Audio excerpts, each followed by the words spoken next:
Mercedes, a dominant force in Formula One, wrote an open message to its supporters following a disappointing start to the 2023 season at the Bahrain Grand Prix, while customer team McLaren made a far bigger advancement with their latest Red Bull-inspired modifications. Lewis Hamilton acknowledges his disappointment with the Mercedes upgrade package. Do you believe Lewis Hamilton's winless streak will stop in 2023? Lewis Hamilton has been advised to reinvent himself outside of Mercedes by a Formula One team manager, as George Russell is now the team's future leader. Hamilton has stated that he wants to win an 8th Formula One championship, but he hasn't won a race since 2021, since Mercedes isn't doing well. And with Red Bull far ahead of the competition and on an impressive winning streak, it doesn't seem likely that the drought will end anytime soon.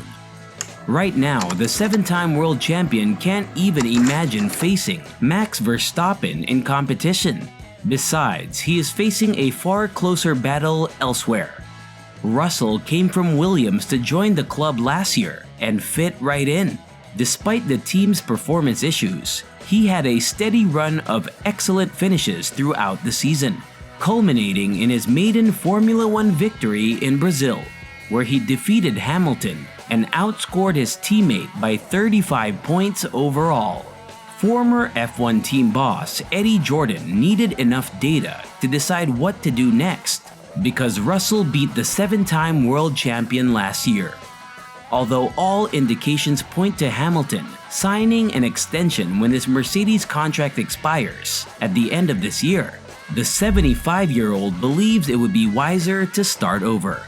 My only concern is that Lewis needs to find something else in his mojo and get out of there, Jordan continued.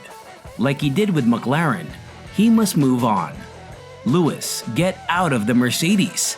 It's time for you to start over somewhere else.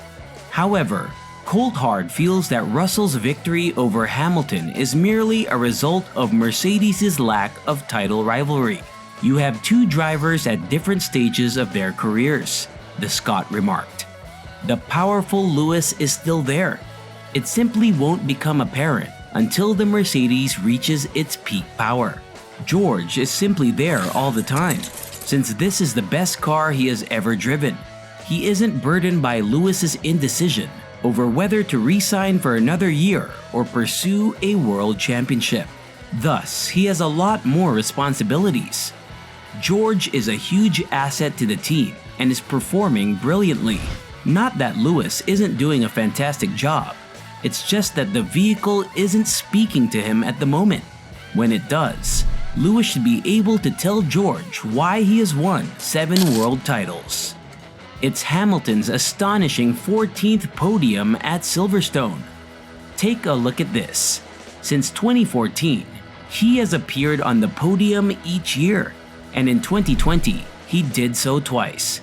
Correct, Russell finishes 6th in the 70th anniversary Grand Prix after the British Grand Prix. Piastri was able to secure 3rd place with his pace. And it's amazing that, for his first weekend in a car with some improvements, Piastri managed to secure a podium spot. He remains at P4, and he may have finished 3rd. I'm excited to follow this very impressive rookie for the remainder of his career. However, Albon and Williams had to swiftly address Ferrari after being badly caught off guard by the safety car. Though they messed themselves up, they did have some responsibility for it. For example, they pitted Leclerc onto the hands-on lap 19, while Russell completed 29 or 28 circuits on the soft. I'm not sure what Ferrari was thinking at the time. Leclerc went medium hard soft after the safety car, another vintage Ferrari disaster at Silverstone, and admit that Mika Hakkinen was made fun of when he stated a few months ago that he believed McLaren was the team most likely to challenge Red Bull. At the time, I assume he had overindulged in his medication. They'll most likely challenge the dribble. I'm not sure how we saw this coming, but McLaren has found success with these modifications. And these were the correct statistics for the median race pace. The two were about 3/10 back, and the two Mercedes were around 5/10 behind. The Swifts were the fastest. Then came the Ferraris, followed by Paris stuck in gridlock. That was essentially your order for the day. The Aston has been remarkably quiet the past few weekends, and the season is great. Red Bull is the fastest car, and Verstappen drives incredibly well. Nonetheless, a number of different teams and drivers have consistently led the first lap of the Grand Prix this year. If Max and Red Bull weren't involved, the season would be incredibly entertaining every weekend. The best team has changed, and McLaren is now it, which is making Hamilton pause for a moment. Yes, they painted their vehicle in chrome, but why has McLaren emerged from complete nowhere when, as you all recall, Piastri was incredibly slow in the season's opening race? Every few laps, Norris would enter the pits because of something akin to hydraulic issues, requiring them to constantly top off his car with air. They were far from the points in total pandemonium, and since then, they had been moving forward steadily. The major improvements that Norris got in Austria were a big step forward, and they've now produced an event. There will be further modifications, and Max Verstappen has been questioned about it.